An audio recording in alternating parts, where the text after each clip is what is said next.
আমি দিদিকে বলছি বাংলা রাজভাষা হয়ে চাকমাদের প্রতি অত্যাচার হয়েছে সেটা তো নিঃসন্দেহে, কিন্তু বাংলাদেশেও রাজভাষা হয়নি। বাংলা ভাষা বাংলাদেশেও রাজভাষা হয়নি, এখানে ইংরেজি কোনো রাজভাষা আছে। 1920-এর পরে অর্থাৎ প্রথম মহাযুদ্ধের পরে ইংরেজিকে ফরাসির পাশাপাশি বসানো হয়। তারপর অন্যান্য ভাষা দাবি করা শুরু করেছে। পৃথিবীতে 5টি বা 6টি ভাষা জাতিসংঘের ভাষা হিসেবে স্বীকৃতি পেয়েছে পর্যন্ত। 1973-এর দিকে আরবি দাবি করলো আমরা এত তেলের দেশ, এতগুলি তেল পেয়েছি, আমাদের ভাষাকে স্বীকৃতি দিতে হবে, কারণ পয়সা দিতে হবে। জাতিসংঘের ভাষা হলে সাংঘাতিক ব্যাপার। বাংলাদেশেও মাঝে মাঝে এরকম উচ্চাভিলাষের আভাস আমরা পাই, বাংলা ভাষাকে জাতিসংঘের ভাষা করতে হবে, কিন্তু টাকা দেওয়ার সামর্থ্য বাংলাদেশের থাকলেও না, এটা অন্য জায়গায় পাচার করবো আমরা, জাতিসংঘে পাচার করবো না, এটা দুবাই এবং সিঙ্গাপুর পর্যন্ত যাবে।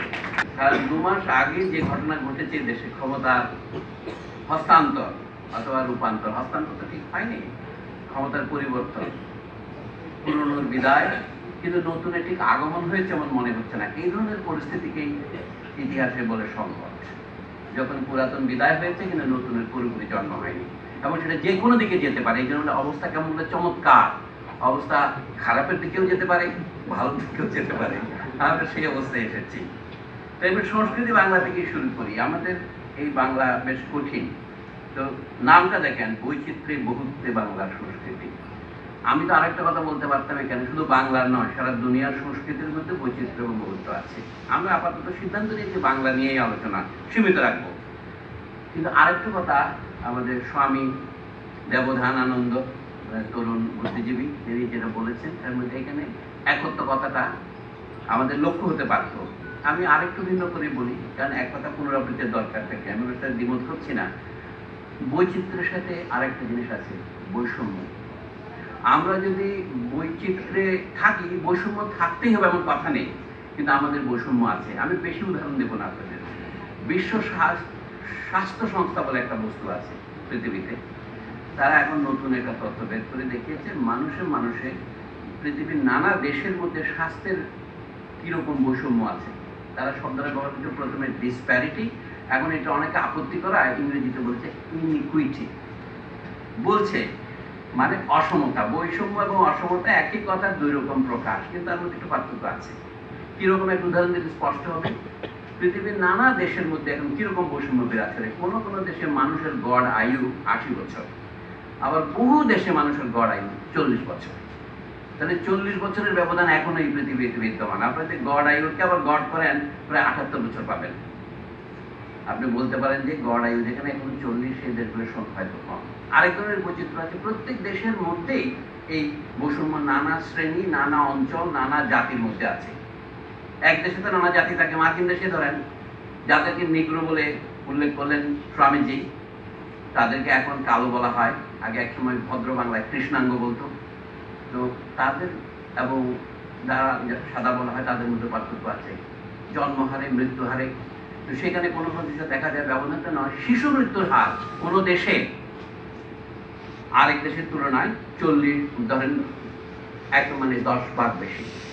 পৃথিবীতে স্বাস্থ্যের যে উন্নতি হয়েছে সেখানে শিশু মৃত্যুর হার কমে গিয়েছে, কিন্তু সব অংশে সমাজের সব শ্রেণীতে এটা কমে নাই। আমি এখানে অনেক শব্দ দেখলাম আমাদের এই আলোচনার মধ্যে, শ্রেণী শব্দটা সবচেয়ে কম উচ্চারিত হয়েছে। এবং মানুষে বৈষম্যের একটা বড় হচ্ছে এখানে হিন্দু মুসলিম বিভেদ, কারণ এখানে যারা বসছেন সবাই ধর্মগুরু এবং ধর্মতত্ত্ববিদ। এমন সম্ভবত দিদি ইলিরা দেওয়ান এবং আমরা দুজনে অধার্মিক, বলতে পারবো সবাই ধার্মিক, মানে ধর্ম সম্পর্কে জানি না, এই অর্থে বলেন ধর্মতত্ত্ব বিশেষজ্ঞ নই আমরা। কিন্তু ধর্ম আমাদের সংস্কৃতির একটা বড় অংশ, কিন্তু ভাষার প্রশ্নটা যেহেতু দিদি তুলেছেন সেটা আমাদের তোলা দরকার। মার্কিন যুক্তরাষ্ট্রের সংবিধান আছে, আপনারা জানেন 1787 সনে লেখা, এবং তাতে আবার বিল অফ রাইটস যোগ করা হয়েছে 4 বছর পরে, এরপর অনেক সংশোধনী হয়েছে। সেখানে কোথাও মার্কিন যুক্তরাষ্ট্রের রাষ্ট্রভাষাকে এটা লেখা হয়নি। না লিখলে আপনারা সকলেই জানেন সেখানে টাকার উপর লেখা আছে ইন গড উই ট্রাস্ট। অত মার্কিন যুক্তরাষ্ট্রের সংবিধানের 1 নম্বর ধারাতে আছে Congress shall establish no church, মানে কোনো ধর্মের প্রবর্তন তারা করবেন না। এমনকি যে প্রবর্তিত ধর্ম আছে তাদের মধ্যে তারা কোনো পক্ষ নেবেন না। এর প্রধান কারণ ছিল মার্কিন যুক্তরাষ্ট্রে যারা অভিবাসন নিয়েছেন, অভিবাসন বা বিজয় করেছেন, তারা বেশিরভাগই ছিলেন খ্রিস্ট ধর্মাবলম্বী, এবং তাদের মধ্যে ছিল প্রায় 30 রকমের চার্চ। এপিস্কোপাল, প্রেসবিটারিয়ান, এটা না আমি এসব নামও জানি না, ক্যাথলিক অল্প ছিল, সবগুলো হচ্ছে আপনার প্রটেস্ট্যান্ট চার্চের নানা শাখা। সেই জন্য তারা স্থির করলেন যে তারা এমন একটা নীতি অবলম্বন করবেন যাতে কোনো ধর্ম সম্প্রদায়ের প্রতি, মানে খ্রিস্ট ধর্মের অন্তর্গত বিভিন্ন সম্প্রদায়ের প্রতি কোনো পক্ষপাত না হয়। কিন্তু ওখানে যে আগেও মানুষজন ছিলেন তাদেরকে তারা এক প্রকার অস্বীকারই করেছেন। তাদেরকে বলেছেন তোমরা হয় খ্রিস্টান হবে, না হয় তোমরা ধ্বংস হয়ে যাবে। এবং তাদের মধ্যে লাস কাসাসের মতো স্প্যানিশ পাত্রীরা যারা দক্ষিণ আমেরিকা এবং ক্যারিবিয়ান অঞ্চলে গিয়েছিলেন তারা অত্যন্ত মানবদরদী ছিলেন। তারা তাদের ওই অভিশপ্ত আত্মাগুলিকে খ্রিস্ট ধর্মের রূপান্তরের মাধ্যমে রক্ষা করার আপ্রাণ চেষ্টা করেছেন। এটাকে বলে আলোকায়ন। এই রূপটাতে কিন্তু আলোক একটু বেশি, অতিরিক্ত আলোকায়ন কিন্তু ক্ষতিকর। ইংরেজিতে বলে এনলাইটেনমেন্ট, আইন যোগ, মানে ফেরাক জ্বালানো। আমাদের শামা দেওয়া হয় সমাধানে যেন আলো বেশি হয়। আমাদের কিন্তু আলোটা বেশি লাগছে, বাজারের মুখে আমি দেখতে পাচ্ছি। তো আমরা একটু কম আলোতেই আমি আসি যে আমাদের এখানে নানা ভাষা, নানা বৈচিত্র্য তো আছেই, কিন্তু আমাদের সংবিধানে এগুলো স্বীকার করা হয়নি। কিন্তু এখানে যে নীতিটা অনুসরণ করেছে না লিখলেও ভারতবর্ষে যেটাকে বলা হয়েছে অফিসিয়াল ল্যাঙ্গুয়েজ, এখানে যখন ইংরেজি রাজভাষা ছিল তখন এটা কয়জনের মুখের ভাষা ছিল? ব্রিটিশ আমলে ইংরেজি রাজভাষা কোনো সংবিধানে লিখিত হয়নি, কারণ কোনো সংবিধানই ছিল না। ছিল কি? গভর্নমেন্ট অফ ইন্ডিয়া অ্যাক্ট 1919, 1935 ইত্যাদি আপনারা সকলে জানেন। এর আগে নানা রকম অর্ডিন্যান্স দিয়ে, আদেশ দিয়ে, দেশপাত দিয়ে দেশ চলেছে। কিন্তু দেশ যখন স্বাধীন হলো, অর্থাৎ দুই দেশ ভাগ করে গেল, তখন তাদের প্রশ্ন হলো কোথায় কোন রাজভাষা হবে। আমি রাজভাষা শব্দটা ব্যবহার করছি বাংলা ভাষা থেকে গিয়ে, এটার নাম হলো রাষ্ট্রভাষা। ভারতবর্ষে দেখবো যে অফিসিয়াল ল্যাঙ্গুয়েজ। অফিসিয়াল ল্যাঙ্গুয়েজে কি অনুবাদ আপনি করবেন? কত বলবেন সরকারি ভাষা। পাকিস্তানে এটাকে বলছে স্টেট ল্যাঙ্গুয়েজ। মার্কিন দেশে এটা কিছু লেখাই হয়নি, কিন্তু সেখানে সকলেই জানে ইংরেজি রাষ্ট্রভাষা হয়েছে। এবং আপনি দেখেন যদি জাতিসংঘের ভাষা হিসেবে দেখেন, ঊনবিংশ শতাব্দীতে জাতিসংঘে 1 নম্বর ভাষা ছিল ফরাসি। 1920-এর পরে, অর্থাৎ প্রথম মহাযুদ্ধের পরে ইংরেজিকে ফরাসির পাশাপাশি বসানো হয়। তারপর অন্যান্য ভাষা দাবি করা শুরু করেছে। পৃথিবীতে 5টি বা 6টি ভাষা জাতিসংঘের ভাষা হিসেবে স্বীকৃতি পেয়েছে পর্যন্ত। 1973-এর দিকে আরবি দাবি করলো আমরা এত তেলের দেশ, এতগুলি তেল পেয়েছি, আমাদের ভাষাকে স্বীকৃতি দিতে হবে, কারণ পয়সা দিতে হবে। জাতিসংঘের ভাষা হবে সাংঘাতিক ব্যাপার। বাংলাদেশেও মাঝে মাঝে এরকম উচ্চাভিলাষের আভাস আমরা পাই, বাংলা ভাষাকে জাতিসংঘের ভাষা করতে হবে, কিন্তু টাকা দেওয়ার সামর্থ্য বাংলাদেশের থাকলেও না। এটা অন্য জায়গায় পাচার করবো আমরা, জাতিসংঘে পাচার করবো না। এটা দুবাই এবং সিঙ্গাপুর পর্যন্ত যাবে।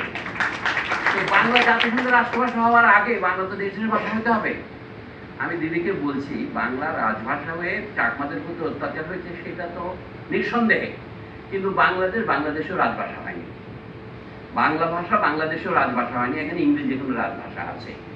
পাকিস্তানের সংবিধানে লেখা ছিল 52 সালে যারা ভাষা আন্দোলন করে রক্ত দিয়েছেন পূর্ব বাংলায় 5, 7, 10 জন, তাদের স্বীকৃতিস্বরূপ 54 সনের যে আন্দোলন এখানে নির্বাচনের নামে যেটা হয়েছে, সেখানে যে দলগুলি জিতেছিলেন যুক্তফ্রন্ট নামে, তারাও বলেছিলেন যে বাংলাকে রাজভাষা করতে হবে। 56 সনে স্বীকৃত হয়েছিল, কিন্তু তাদের লেখা ছিল উর্দু এবং বাংলা দুটোই রাজভাষা হবে, তবে 1976 পর্যন্ত, মানে পরবর্তী 20 বছর ইংরেজি রাজভাষায় থাকবে। তো তার আগেই তো বাংলাদেশ হয়েছে। তো বাংলাদেশ হওয়ার পর আবারও একই সেই পুনরাবৃত্তি। ভারতে এই রাজভাষা নিয়ে মারামারি হয়ে গেছে। বহু তামিল যুবক, বাংলাদেশে কয়জন মারা গেছে, ওখানে 60, 65, 80 জন প্রাণ দিয়েছে।